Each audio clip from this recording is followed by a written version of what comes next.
watching WSBT Channel 22 News at 6. The city says it all comes down to money. South Bend Cemetery is in disrepair and neighbors want it cleaned up. Well, WSBT's Kelly Stepsinski was there today. Kelly, it's considered historic. And listed on Indiana's Cemetery and Burial Ground Registry through the Department of Natural Resources, Rick. And today, 4 months after a group of dedicated volunteers hashed out a plan to improve this city's cemetery, worn down by time, weather, and vandals, we checked up on the progress. Really, it's like disrespectful. Christiana Chandler's home backs up to the oldest cemetery in South Bend. She and her family say they've noticed restoration crews working lately, but they're also seeing more kids here. They might, run across them, play across them and stuff like that, but, they know they should be touching them. And that's one reason they speculate things like this keep happening. We also found this marker for a United States veteran lying flat on the ground. But like them right there, that's down, so somebody jumps up on it and it cracks it. The cemetery's been here since 1831, donated by the people who founded the city.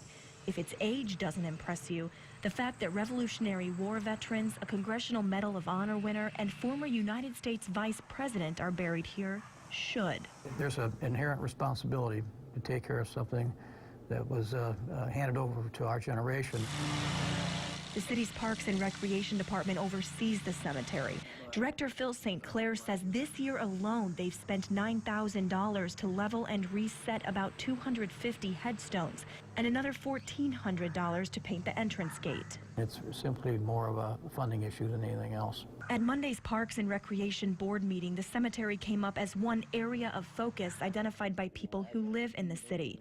And even though it's recently become more of a priority, St. Clair says additional repairs will take more time and money. St. Clair says about 15,000 people are buried in that cemetery, and one way the city is thinking about money to make more improvements in the future is expanding it and starting to do burials there again. And there's a group of volunteers, Kelly, trying to digitize all this, getting it in a computer database, correct? That's right. Until recently, they were all handwritten, recorded all the way back to the 1830s. Wow. So you can imagine it's very precious information. And since some of the headstones are so weathered, it is impossible to read some of the names. We saw that out there today.